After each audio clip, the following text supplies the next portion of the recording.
My millionaire grandpa found me and my daughter homeless under a bridge. I froze. My dad had always told me he was dead. He brought us to a huge, luxurious mansion. Then he revealed a secret about my father that changed everything. Imagine losing absolutely everything, your wife, your home, your family, only to be abandoned by the very people who should have stood by you. I hit rock bottom, sleeping under a bridge with my baby daughter in the freezing rain, until one brutal night, a shadowy figure emerged from the storm and a voice said, "I am your grandfather." That moment shattered everything I thought I knew. My name is Ronald Hull. I'm 31 and I used to be a factory worker in a small industrial town in Indiana. My life had never been easy, but I never imagined it could collapse so completely, so quickly. Just a few months ago, I had a home, modest as it was, and Melissa, the woman I loved, and our little daughter, Cameron, who was my entire world. Now, all of that felt like a dream, fading like smoke in the wind. Every morning, I'd wake up at 5 a.m., long before the sun even thought about rising over the gray rooftops. My shoulders would ache from the previous day's shifts at the steel factory. The constant roar of machinery, that acrid smell of burning metal, the sweat stinging my eyes, that was my life. But I never complained. I did it for Melissa. For Cameron's infectious giggle when I held her. For the gentle, loving look in Melissa's eyes, back when she still looked at me that way. Our apartment was small, with stained walls and worn-out furniture. My factory wages were just enough to cover rent, buy milk for Cameron, and keep a roof over our heads. Melissa used to be an office clerk, but after Cameron was born, she decided to stay home and care for her. I didn't mind, even though the financial burden was heavy. I thought, that's what a man does, right? Provide for his family, no matter how tough it gets. "Are you okay, Ron?" Melissa asked me one evening, as I slumped into a chair, my hands still grimy with machine oil. She stood in the dim yellow light of the kitchen, her brown hair catching the glow. I smiled and nodded. "I'm fine. As long as you and Cameron are happy, I can handle anything." But I didn't notice, or maybe I just chose not to notice, that something had shifted in Melissa's eyes. Her smiles started feeling forced, our conversations grew shorter. Some nights, coming home late, I'd find her alone in the living room, eyes glued to her phone, her fingers scrolling quickly, as if hiding something. "Who's that?" I'd ask, trying to keep my voice light. "Just an old friend," she'd reply too quickly, snapping the screen off. I told myself I was imagining things. Melissa was my wife, the mother of my child. She wouldn't do anything to hurt us. But deep down, I felt this growing distance, like a tiny crack in a wall, spreading wider every single day, and I had no idea how to fix it. Cameron was my only light. At 8 months old, with her chubby cheeks and big, round eyes, she always looked at me like I was her entire universe. Every time I held her, all my exhaustion just melted away. "You're my treasure, you know that?" I'd whisper as she grabbed my finger and giggled. Those moments made me forget the piling bills, the late-night shifts, and the way Melissa avoided my gaze. But then, the doubts started gnawing at me. One evening, I came home earlier than usual. I caught Melissa hurriedly shoving her phone into her pocket. She flinched when she saw me, and for a brief, gut-wrenching moment, I saw panic in her eyes. "Why are you so nervous?" I asked, trying to keep my voice calm. "It's nothing," she said, but her voice trembled, like she was holding a secret. I didn't want to believe my instincts, but they grew stronger, like a storm brewing on the horizon. And that storm? It hit faster than I could have ever imagined, sweeping away everything I once called family. It was a Saturday. I'd taken a rare day off to stay home with Cameron. Melissa said she needed to go out to meet a friend. "Just grabbing coffee, don't worry," she said, but her eyes wouldn't meet mine. I nodded, holding Cameron, watching Melissa leave with her purse swinging on her shoulder. Something about the way she walked made my heart tighten, but I didn't dare dwell on it. That night, she came home late. Cameron was fast asleep in her crib, and I was on the sofa. When Melissa walked in, I caught a whiff of unfamiliar perfume, not the one she usually wore. "Where were you all day?" I asked, trying to keep my tone gentle. She just shook her head, muttering something about an old colleague. I wanted to believe her, but my heart was screaming. The next day, I did something I never thought I'd do. While Melissa was in the shower, I checked her phone. A few minutes scrolling through her messages shattered my world. The words on the screen cut into my heart like knives. "I miss you," read a message from an unsaved number. "Meet again tonight. I'll tell Ron I'm seeing a friend."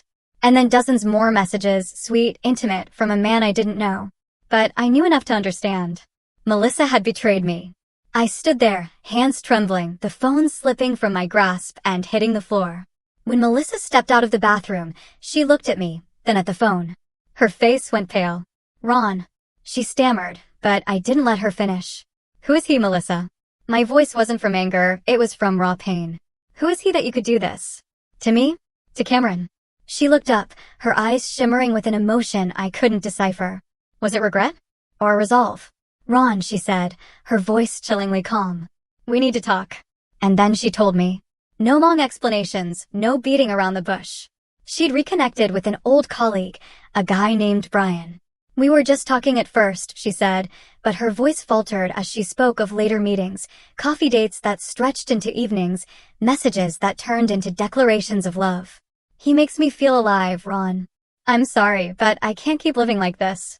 I stood there, frozen, as if the blood in my veins had stopped flowing. "Living like this? How, Melissa?" I asked, my voice trembling. "Living with me? With Cameron? With our family? What is it you can't stand?" She didn't answer right away. She turned her face away, her shoulders trembling slightly. "I'm not happy," she finally said, her voice flat, like she was reading a script. "I tried, but I can't. I want a divorce." The word divorce hit me like a sledgehammer. I wanted to scream, to ask her why, to beg her to reconsider, for Cameron, for the years we'd spent together. But I just stood there motionless, watching the woman I loved become a stranger. "What about Cameron?" I asked, my voice choking. "She's only 8 months old, Melissa. What are you going to do about her?" She was silent, and that silence hurt more than any words could. "I can't take care of her," she said after a pause, her voice cold as ice. "You keep her, Ron. I need a new life." I don't remember what I said after that. Maybe I didn't say anything at all. All I know is that when Melissa walked out of the apartment, pulling a small suitcase behind her, it felt like the world collapsed beneath my feet. She didn't look back. Not once at Cameron. The door slammed shut, and I stood there alone with my baby girl and a broken heart. The days that followed passed in a fog. I still went to work, stood by the production line at the steel factory, but my mind was adrift. The roar of the machines couldn't drown out the questions swirling in my head. Asterisk, why did she do this? What did I do wrong? How am I going to raise Cameron alone? Asterisk, Melissa didn't take long to act. A week later, I received a court summons. She had filed for divorce, and I didn't have the strength to fight it. The court in our small town wasn't complicated, but it wasn't forgiving either. They divided our assets, a fancy term for the tiny apartment Melissa and I had slaved to pay off, and the meager savings I'd scraped together for Cameron. That apartment, run down as it was everything I'd been proud of. A home I'd built with sweat and late-night shifts. The court ordered it sold to split the money, as I couldn't afford to buy out Melissa's share. Everything happened dizzily fast. Appraisers came, then the for sale sign went up. I stood watching the apartment where Cameron was born, where I thought we'd have a forever home, sold off for a pittance. On the day they came to clear out the furniture, I stood in the corner, holding Cameron. She babbled, her tiny hands clutching my shirt, as if she could sense her father's pain. I watched as the last of our belongings were taken away. The sofa where I'd sat holding Cameron. The kitchen table where Melissa used to cook simple dinners. The bed where we'd once lain together dreaming of the future. All of it now, just memories. I got half the money from the sale, but it was barely anything after paying off the bank. Melissa took her share and vanished. I heard rumors she'd moved to Indianapolis with Brian. She didn't call, didn't ask about Cameron. She left our daughter behind, left me, as if we'd never existed in her life. I tried to stay strong for Cameron.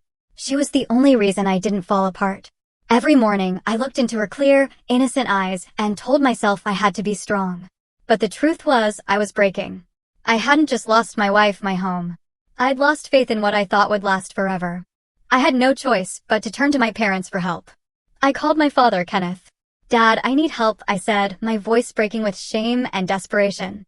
Melissa left. "It's just me and Cameron now. I don't know what to do." There was a long silence, so long I thought he'd refuse. But then he spoke, his voice dry and curt. "Come back here. Stay with us for now.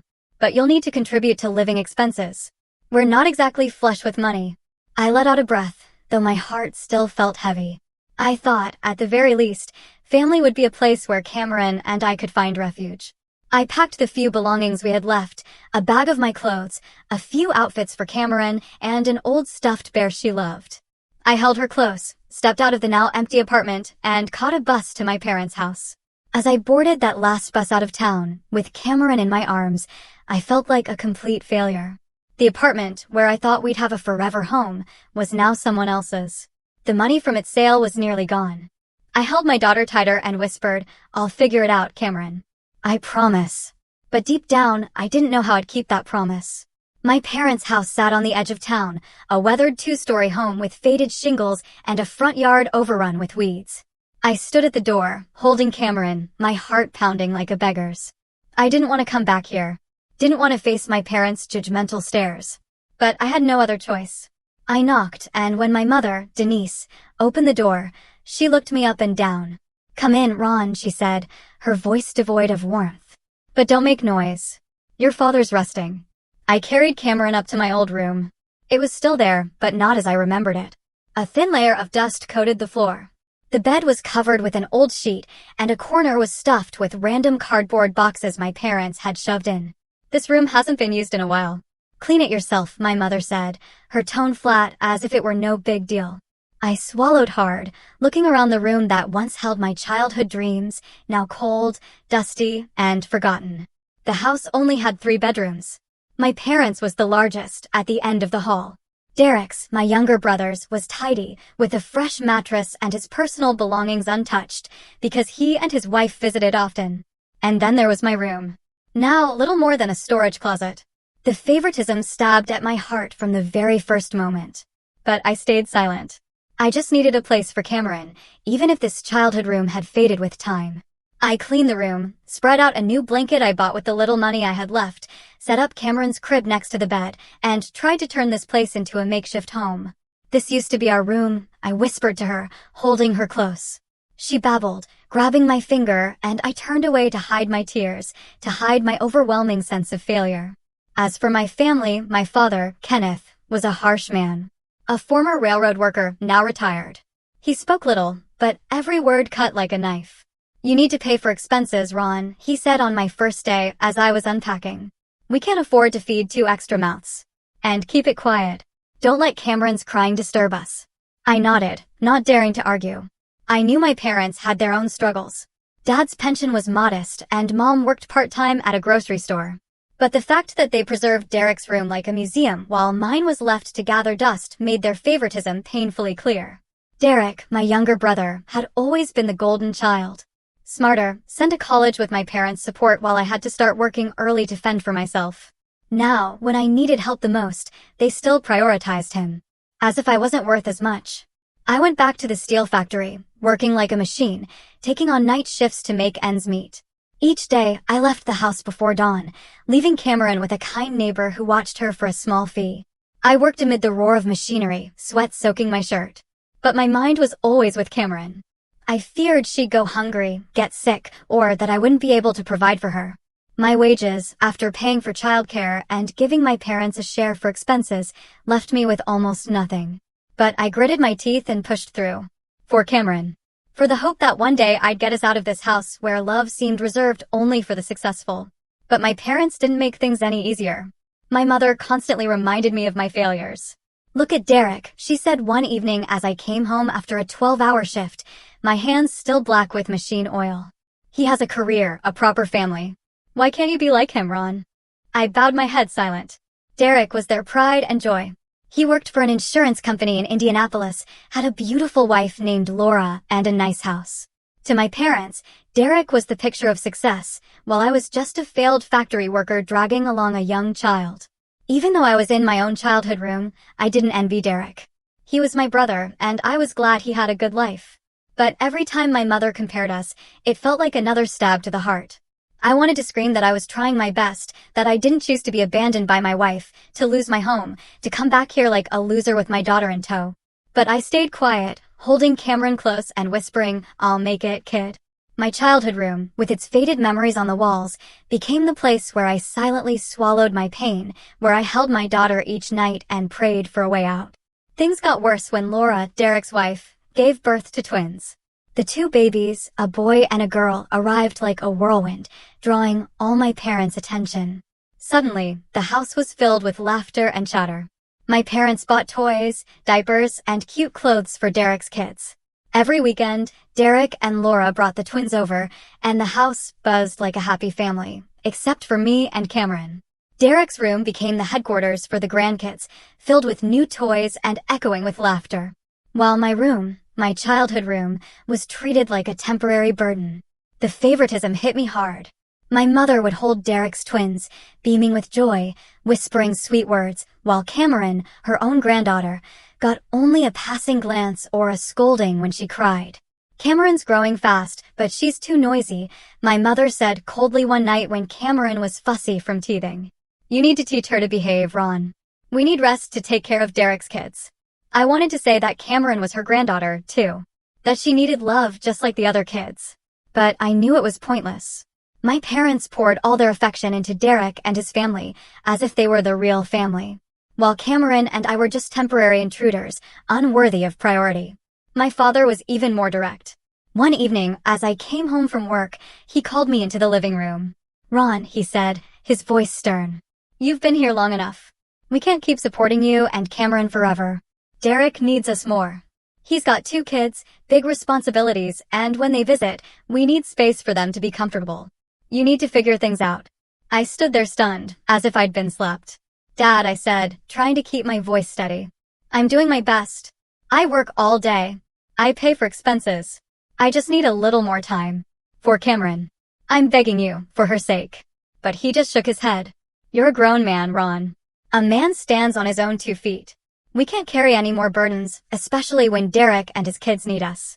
The word burden pierced my heart like a dagger. To my parents, Cameron and I weren't family. We were a burden. They were willing to keep a room ready for Derek's visits, but me, their eldest son, in my own childhood room, was being pushed out onto the street. The tension in the house grew thicker. Every cry from Cameron, every time I accidentally spilled something, became an excuse for my mother to complain. That kid's too loud, Ron, she'd say.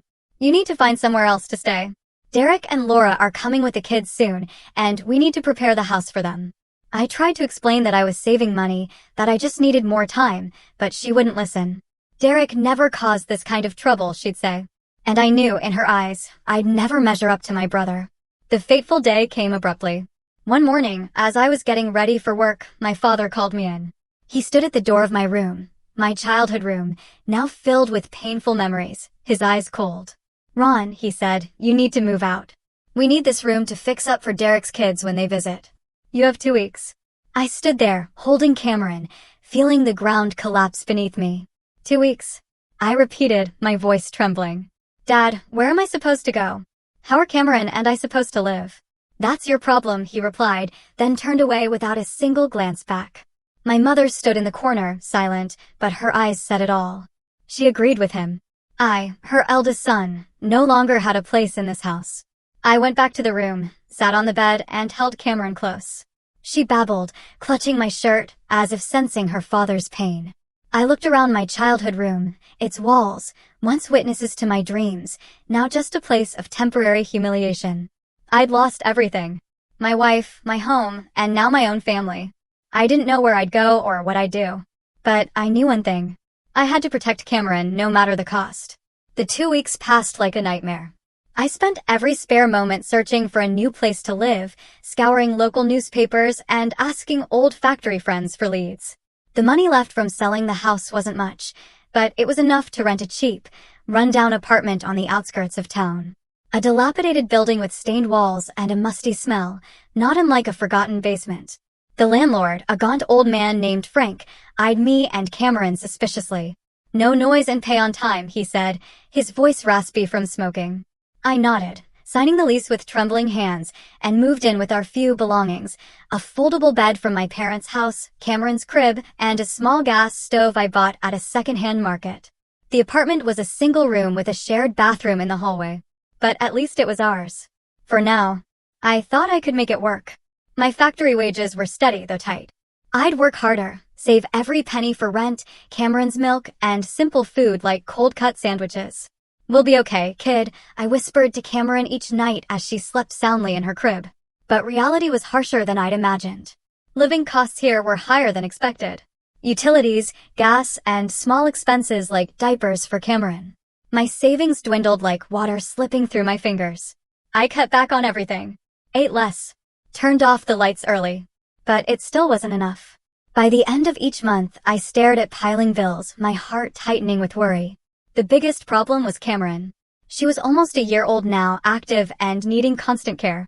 Back at my parents' house, I could leave her with a kind neighbor for a small fee. In this new place, I didn't know anyone I could trust. The nearest daycare charged double my weekly wage. Not enough money, I muttered, staring at a flyer taped to a lamppost. I couldn't leave her alone. She was too small, too fragile. So, I made a desperate choice.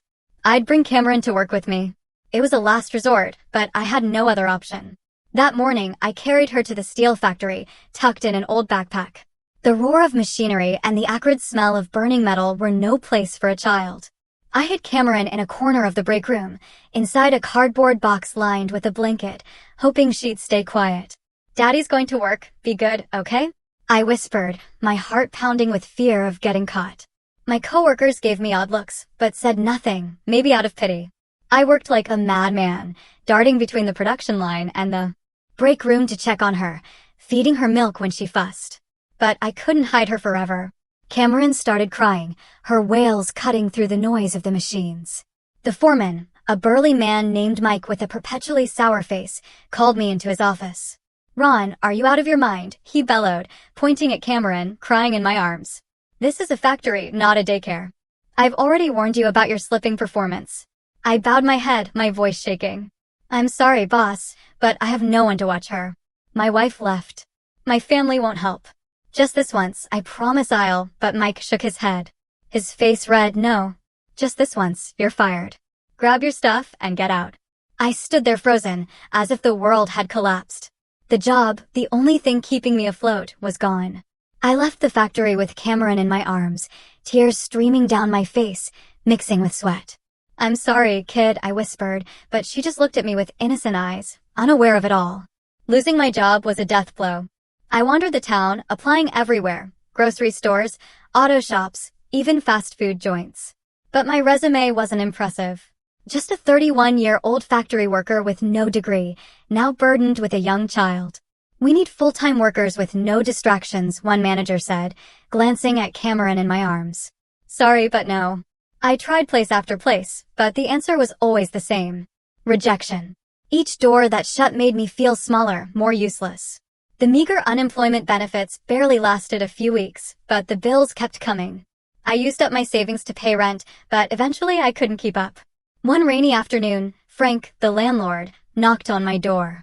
"Ron, you're 2 months behind," he said coldly, without a shred of sympathy. "Move out. I need to rent to someone else." I begged. "Mr. Frank, please give me more time. I'm looking for work. I'll pay." But he shook his head and walked away. The next day, our belongings were tossed onto the sidewalk. I stood in the rain, holding Cameron under my worn-out jacket, watching the apartment, the last place we called home, locked shut. There was nowhere left to go. I called my parents one last time, my voice breaking with desperation. "Dad, please. I just need a place to stay." Cameron soaked. "I don't know what to do." But my father's voice was dry over the phone. "Ron, we can't. Derek and Laura are coming with the twins. We have to take care of them. Figure it out, son." The call ended and my world went dark. They refused. Because of Derek. Always Derek. I held Cameron, wandering in the rain, my heart shattered. We were officially homeless. That first night, we took shelter under a highway bridge where other drifters gathered. Rain pattered overhead and the wind cut through like ice. I wrapped Cameron in an old blanket, holding her close to keep her warm. She cried from hunger, from cold, and all I could do was whisper, "Daddy's here, kid." The next morning, I went to the local church where they handed out free food. A kind old woman gave me a box of milk and bread, her eyes full of pity. "Take this, son. God will watch over you and your girl." I took it, tears streaming down, feeling a flicker of warmth from a stranger for the first time. Under the bridge, we survived day to day. I learned to get food from soup kitchens where other homeless people shared their stories. Lost jobs, lost homes, lost everything, just like me. They didn't judge, didn't play favorites. An old man named Joe, a former mechanic, gave me an old tent and taught me how to start a fire for warmth. Down here, everyone's struggling, but we help each other, he said, clapping my shoulder. A woman named Maria, also raising a young child, gave Cameron some hand-me-down clothes and watched her when I went job hunting. These people at the bottom of society showed me more humanity than my own family. Unlike my parents, they shared without expecting anything, listened without comparing. Under the bridge, in those freezing nights, I learned that true kindness comes from the most unexpected places. Cameron, though young, seemed to feel it too. She smiled more when playing with the other kids under the bridge. But this life wasn't easy. Every night, I lay awake worrying about the future. Cameron started getting sick from the cold, and I had to beg at a free clinic for a doctor to see her. She'll be okay, but she needs a warmer place, they said. I nodded, but I knew we had nowhere to go. I kept looking for work, but with my ragged clothes and the smell of campfire smoke clinging to me, no one would hire me. I struggled, went hungry. But for Cameron, I didn't give up. She was my only light, the reason I kept breathing, kept fighting. Then one evening, a storm rolled in. Rain poured down in sheets, and fierce winds shook the tent. Water seeped through the ground, soaking the blankets. I huddled with Cameron in a corner, using my jacket to shield her, but droplets still fell on us. She wailed, her cries blending with the booming thunder. "Sure, it's okay. Daddy's here," I soothed, my heart pounding with worry. Joe and Maria had gone to find shelter elsewhere, leaving us alone under the dark bridge. I thought it was the worst night of my life, cold, hungry, and hopeless. I prayed silently, though I barely believed in God anymore. "Please, give us a way out." Suddenly, through the torrential rain, I saw a shadowy figure approaching. An old man, tall but slightly stooped, dressed in an expensive black suit, holding an umbrella against the storm. He stopped in front of our tent, his eyes cutting through the darkness, settling on me and Cameron. I held her tighter, my protective instincts flaring. Under this bridge, a stranger could be anyone. A crook, a cop, or just another drifter. "Who are you?" I asked, my voice hoarse from the cold, struggling to sit up to shield her. The old man didn't answer right away. He folded his umbrella and crouched down to see us better. His wrinkled face lit by sharp eyes, as if studying something precious that had been lost. "I'm Philip," he said, his voice warm and steady, a stark contrast to the storm raging outside. "I'm your grandfather, Ronald." I froze. The word grandfather echoed in my head like thunder. My whole life, my father, Kenneth, had told me my grandfather died when I was young. A car accident, he'd said, and we never spoke of it again. No photos, no mementos, just a void in our family story. "What? What did you say?" I stammered, my voice trembling. "My grandfather's dead." My dad said. "So, who are you really? How do you know my name?" Philip gave a sad smile, his eyes glistening under the faint glow of a streetlight reflecting off the bridge. "I didn't die, Ronald. Your father, Kenneth, lied. He took all my money, abandoned me and your grandmother, then spread that story to cover it up. I've been looking for you for a long time through a private investigator. I know everything about Melissa, the divorce, what you're going through." He paused, looking at Cameron, sobbing in my arms.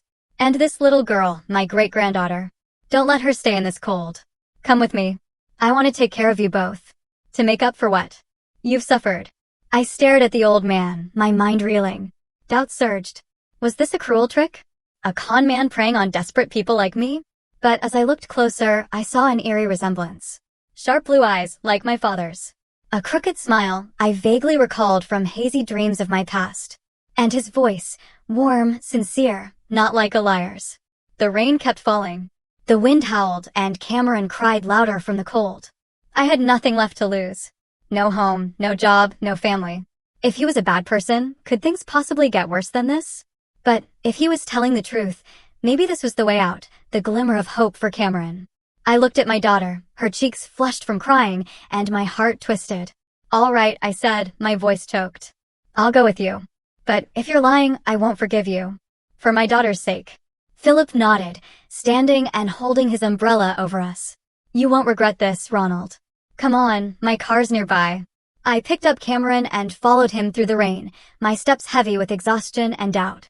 But deep inside, a faint spark of hope flickered. Maybe, just maybe, fate was finally smiling on us. We stepped out from under the bridge, the rain still pattering on Philip's umbrella. His car, a sleek black limousine with a uniformed driver waiting, stood not far off, its headlights cutting through the rain like a beacon. I hesitated for a second, glancing back at the soggy tent now torn apart by the wind. Then I climbed into the car.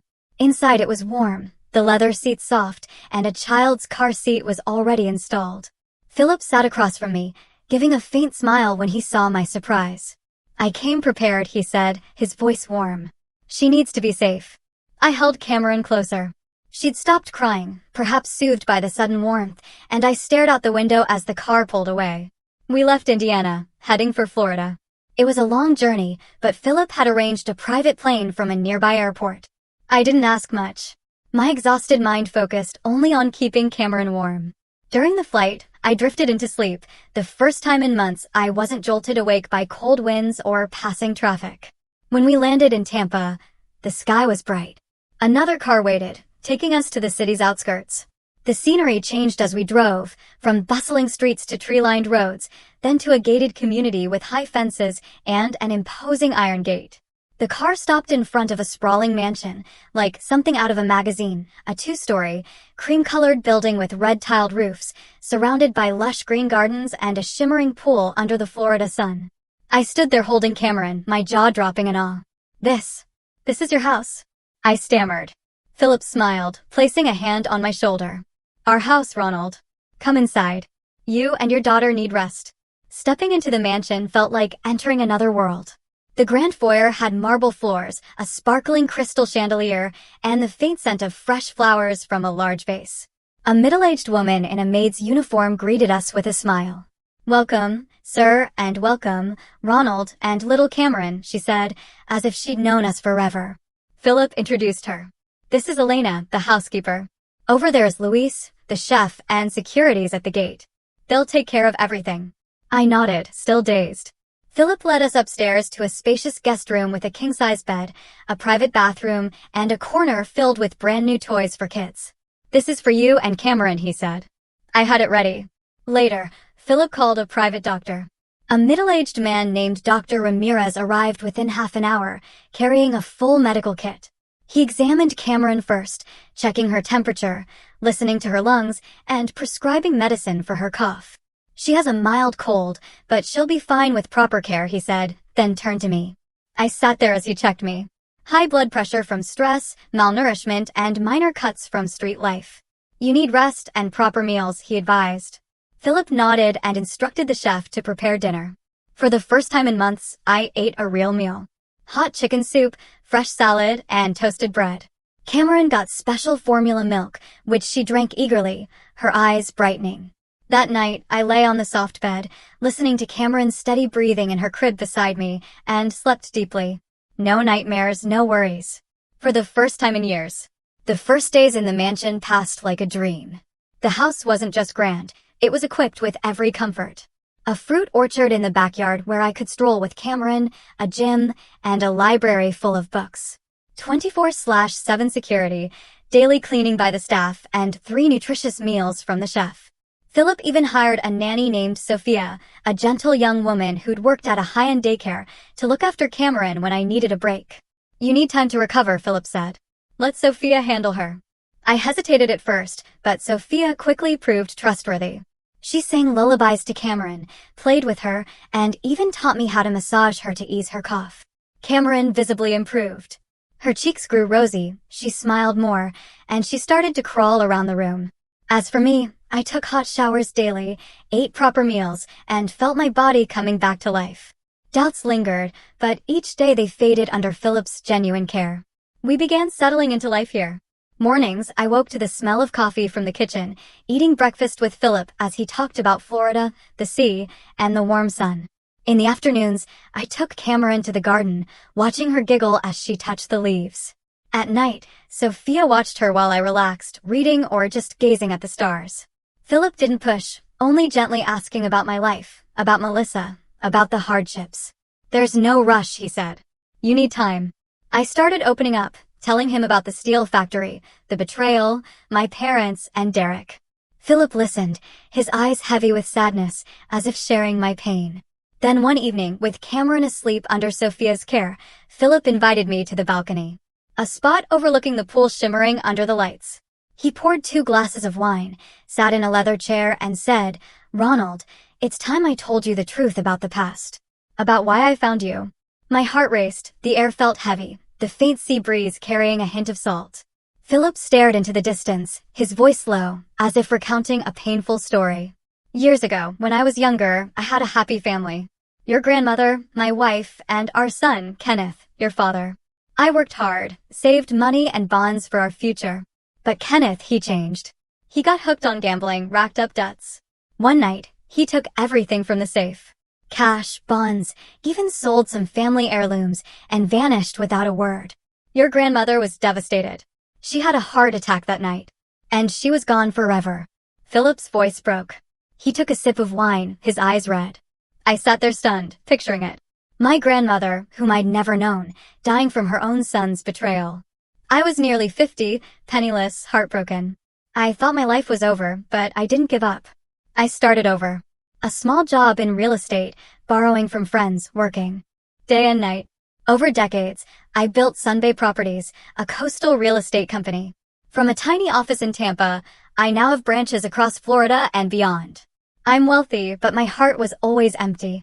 Losing my wife, my son, and not knowing what became of my grandson. He paused, looking at me. Recently, I hired investigators. They found Kenneth, then you, Ronald Hull, a factory worker in Indiana, divorced, kicked out by your parents, homeless under a bridge. I couldn't sit by. I had to find you. To make up for what you've suffered because of Kenneth's mistakes. I sat there reeling, as if struck by lightning. The truth lay bare. My father, Kenneth, wasn't a victim of fate, but a thief, a betrayer who caused my grandmother's death. My grandfather, whom I thought was dead, sat here, wealthy and full of regret. I was grateful. He'd saved us from hell, but also anguished by my parents' lies. Why did my dad do it? I asked, my voice choked. Philip shook his head. He was weak, Ronald. But you're different. You're strong, like I was. We sat in silence for a long time, the sea breeze whispering like a comfort. I looked at the pool, my heart a storm of emotions, but also relieved. At last, I had a real family, a real home for Cameron. The days that followed were spent processing that truth. During the day, I took Cameron to the garden, watching her crawl clumsily on the lush green lawn, giggling as she touched vibrant flowers. Sophia, the nanny, was always there helping me care for her without making me feel inadequate. But at night, when the mansion fell silent, memories crashed over me like waves. I thought about my parents, about growing up in that old house in Indiana, where Dad always spoke of my late grandfather with feigned regret. Now I understood why he rarely talked about the past, why Mom dodged my questions about Grandma. They'd built a lie to hide their guilt, and I, their eldest son, had lived in its shadow without knowing. I was angry, but also sad.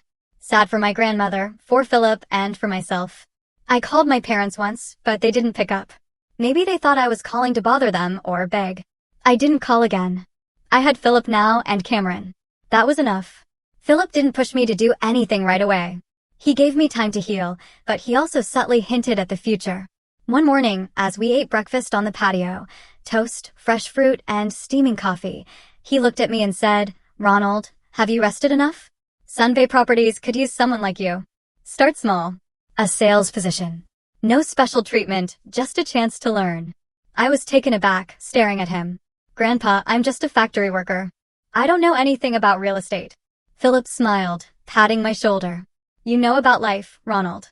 That's something no school can teach. Give it a try. For Cameron. She needs a steady father." I hesitated, but agreed. I didn't want to live off his generosity forever.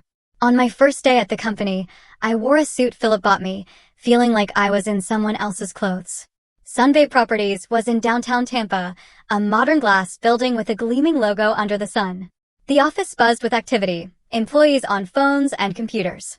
Philip introduced me to the team, but didn't highlight our connection, only saying I was a new hire. "Learn, Ronald," he whispered before leaving me to fend for myself. My role was modest, sitting at a small desk, calling potential clients, pitching coastal properties. A coworker, a guy named Kyle, guided me. "Just be genuine. Don't push clients like that." The first weeks were tough. I was used to manual labor at the factory, the roar of machines and sweating through my shirt. Now I had to learn to persuade, read contracts, and handle numbers. Some calls ended abruptly with clients snapping, "Not interested. Goodbye." I came home exhausted, but I didn't quit. I remembered the days under the bridge, Cameron crying from cold. That was my drive. I studied hard, reading real estate books Philip left in the home library, asking Kyle about sales techniques, and observing meetings. My honesty became an asset. Clients sensed sincerity when I explained the practical benefits of a beachfront home, no exaggeration. Slowly, I proved myself. A month later, I closed my first deal. A middle-aged couple bought a small condo in Clearwater. They said, "You explained things clearly, not like other salespeople." Kyle slapped my shoulder. "Nice work, Ron. You've got a knack for this." I smiled, but inside I was grateful for my past struggles. Melissa's betrayal taught me patience. My parents' favoritism made me humble. Homelessness forged my resolve. I wasn't the timid factory worker anymore. I cared about my coworkers, listened to their issues, and acted quickly. In a team project, when arguments broke out over client approaches, I suggested a middle ground. Think of clients like family. They need homes, not empty promises. The team agreed, and the project succeeded. The senior manager, Helen, a sharp woman in her 50s, praised me in a meeting. "Ronald, you've got leadership potential. Keep that integrity, and you'll go far." Time passed, and I climbed the ranks, feeling the change in myself. From a broken man, I became decisive, empathetic. The company grew with my ideas, like a program to help financially struggling clients, inspired by my own life. Helen and other managers praised me. "Ronald, you don't just sell, you change lives." Philip smiled whenever he heard reports, and I knew he was preparing me for something bigger. 3 years passed. It sounds long, but to me, it was a whirlwind. I rose through the ranks, not because of family ties, but through merit. Then came the turning point, not dramatic like a movie, but real and earned. In a boardroom meeting, Philip stood, his voice resonating in the glass-walled room. "I've watched Ronald for 3 years. No privileges, no favoritism. He started at the bottom and rose through ability, increasing revenue by 100%, expanding 4 branches, and building a company culture based on trust." The managers clapped. Helen smiled. "Ronald deserves this." Philip looked at me. "As of today, you're CEO of Sunbay Properties." I stood there stunned, my heart pounding. This wasn't a dream. It was real. I hugged Philip, whispering, "Thank you, Grandpa." He patted my shoulder. "You did this, Ronald." Being CEO wasn't easy. I sat in a large office with a vast ocean view, but the responsibilities were immense. Strategic decisions, investor meetings, crisis management. The company thrived. Record revenue, expansion into Georgia. Partners respected my reliability.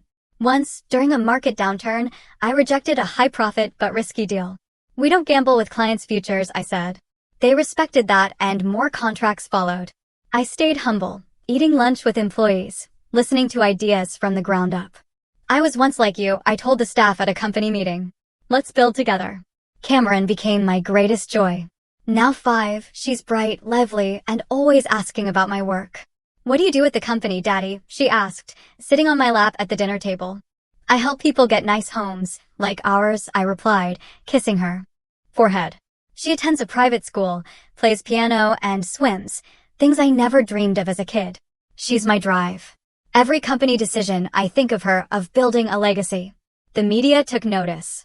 A local business magazine ran a feature, From Homeless Factory Worker to CEO, Ronald Hull's inspiring story.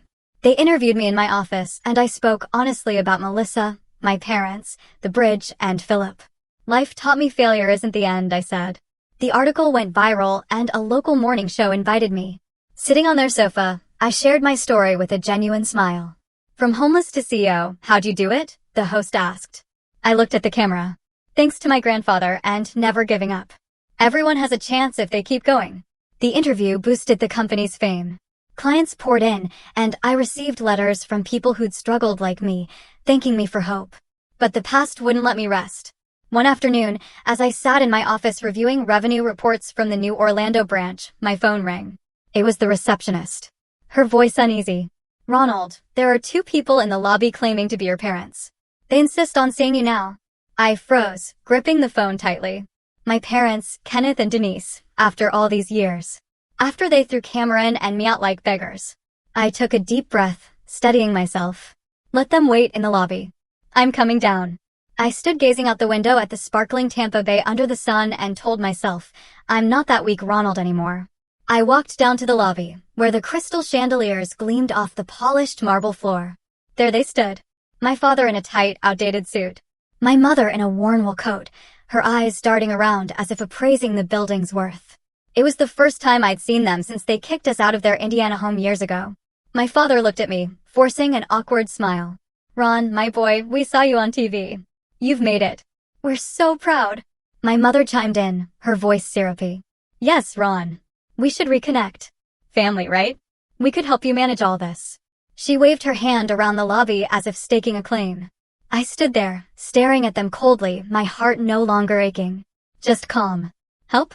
Like how you helped me and Cameron when you threw us out on the street. When I begged and you refused, all for Derek and his kids. My father's face paled, and he stammered. Ron, those were tough times. You're rich now. We can let it go. We're your family. I shook my head, my voice steady.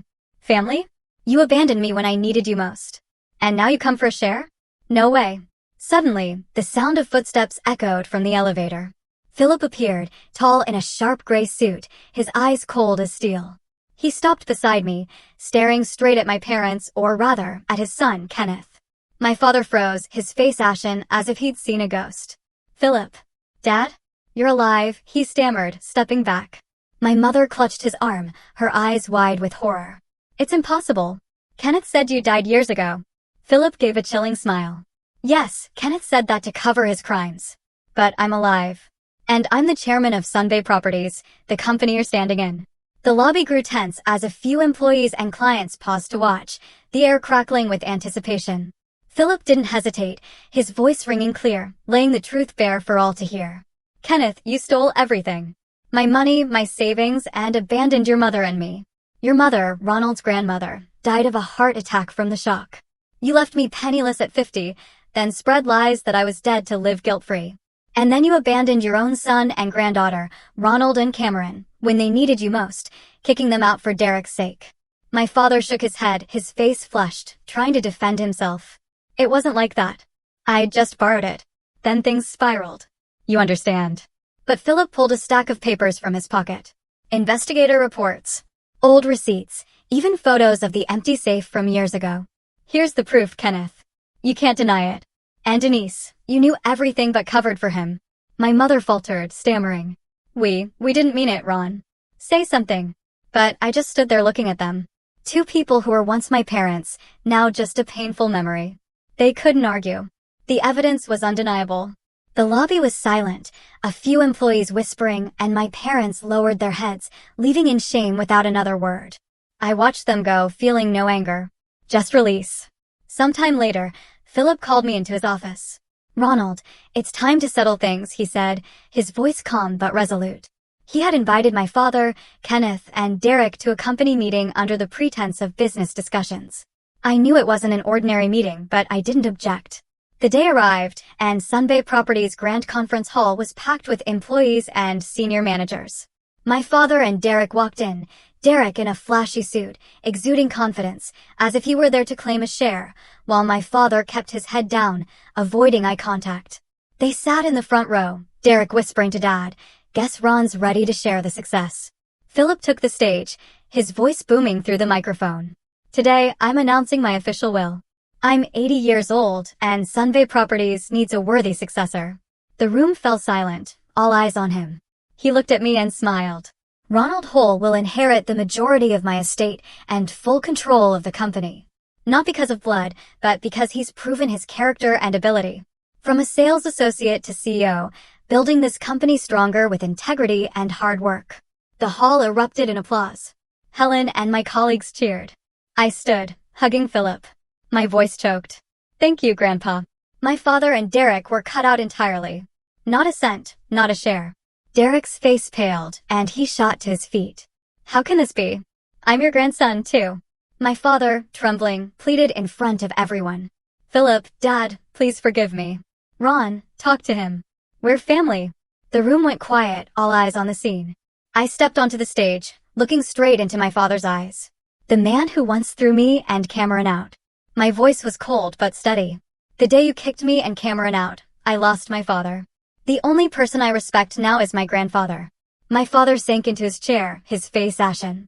Derek, flushed with embarrassment, pulled him up, and they left in silence under the whispering gazes of the staff, departing in shame, with no further excuses. I watched them go, my heart at peace. The past was finally closed. After that meeting, everything became clearer than ever. I returned to the mansion, holding Cameron close.